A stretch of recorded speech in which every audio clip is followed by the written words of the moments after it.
Vous aimez l'histoire juive ?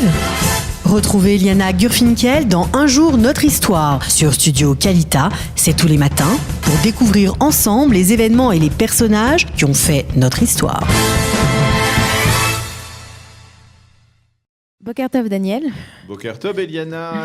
Heureux de vous retrouver ce matin sur notre antenne pour votre chronique Un jour notre histoire, qui va être consacrée à la fête de Hanouka. Un sujet juif. Oui, moi, je me suis dit, si c'est Hanouka, autant en parler. Tant qu'on y est, on va en parler. Hein. Et aujourd'hui, en fait, je voudrais vous parler des traditions culinaires de la fête de Hanouka. Alors, je vais un petit peu... C'est très important, ça, parce que... on dirait que vous avez trop mangé de beignets hier soir. On tient le coup, mais voilà. Voilà, exactement. Alors, vous savez comment on brûle 500 calories en 1 minute 30 hein. Comment ? En brûlant un beignet. Voilà, exactement. Alors, qui dit Hanouka dit mes beignets dans de l'huile. Donc, on a d'abord ces latkes, ces croquettes de pommes de terre frites, ou bien ces beignets sucrés, les sfinges, etc.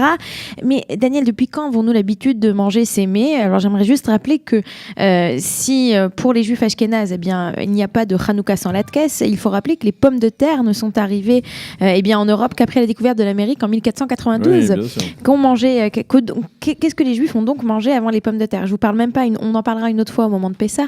Qu'est-ce que les Juifs ashkénazes ont mangé à Pessah avant la découverte de la pomme de terre ? Vous y avez déjà pensé ? Non, j'y ai pas vraiment pensé. Parce que vous êtes pensé. séfarade, c'est pour ça. Je me suis pas penché sur ce problème, mais effectivement, c'est véritablement un problème existentiel. C'était, ouais, exactement.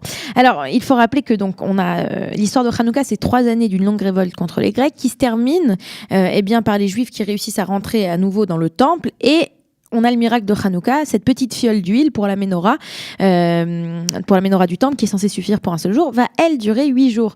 Alors, la coutume de manger des mets trempés dans l'huile va, elle, apparaître un peu plus tard. D'abord, le Rambam Maïmonide va écrire dans son livre Mishneh Torah qu'il est important de manger des mets trempés dans de l'huile. Et on a un peu plus tard le Ran, qui est le Rabbi Nissim Ben Reuven Gérondi, qui lui dit... Eh bien qu'à Hanouka, il faut manger des mets lactés. Est-ce que vous connaissez cette coutume ? Alors pourquoi des mets lactés ? La raison, c'est la fille de Yochanan. Elle aurait donné du fromage, qui est un mets fort salé à un commandant grec.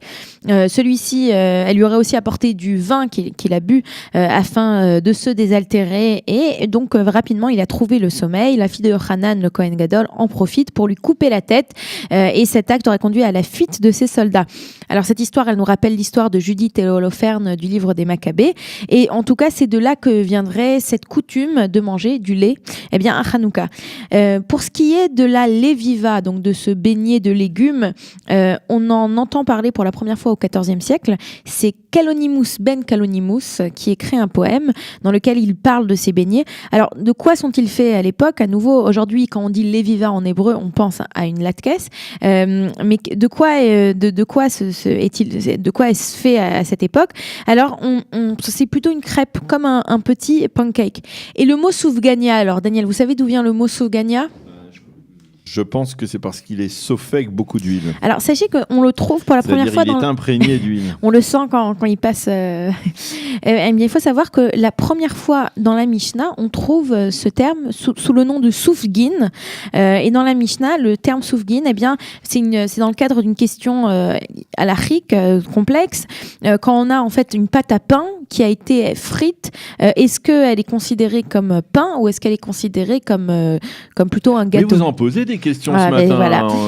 Mais je vais terminer par des réponses, Daniel. Je vais terminer par des réponses et j'aimerais juste rappeler que donc avec toutes nos coutumes, les Juifs ont quand même habité aux 4 coins du monde pendant plus de 2000 ans et encore aujourd'hui, il y en a beaucoup qui habitent dans des contrées lointaines et il y a en fait énormément de coutumes qu'on ne connaît pas parce qu'en Israël, on a les latkes d'un côté, les lévivotes, on a de l'autre côté les beignets, mais il y a d'autres choses. Alors j'aimerais juste vous faire une petite liste non exhaustive, merci, des mets qu'on peut trouver chez les Juifs un peu partout. Alors chez les Bulgares, on a le paraznaki pompatchoy. Qu'est-ce que c'est ? Ce sont ce sont comme des latkes, mais cette fois-ci elles sont frites dans de l'huile, dans du sucre, pardon. J'espère qu'il y a beaucoup de Bulgares qui nous écoutent et qui se lèvent aussi. Voilà, exactement. On a le polo frito italien, qui est en fait du poulet frit. Donc à nouveau, on a cette idée de l'huile qui est bien présente.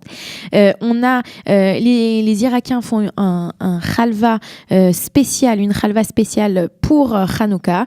Et on a chez chez les hindous une préparation à base de lait et de sucre, un espèce de mets à boire. Eh bien, tout cela nous a bien ouvert l'appétit. Voilà, Eliana, Daniel. je vous remercie beaucoup pour Ça change. cette chronique. Oui, effectivement, un jour notre histoire consacrée donc à ces mets de Hanouka tout particuliers. Si nos auditeurs sont intéressés, ils peuvent me contacter et je leur enverrai les recettes. Merci beaucoup, Eliana, et Shavuot Tov. On marque une pause et on se retrouve pour la revue de la presse. Vous aimez l'histoire juive ? Retrouvez Liana Gurfinkel dans Un jour notre histoire sur Studio Kalita, c'est tous les matins, pour découvrir ensemble les événements et les personnages qui ont fait notre histoire.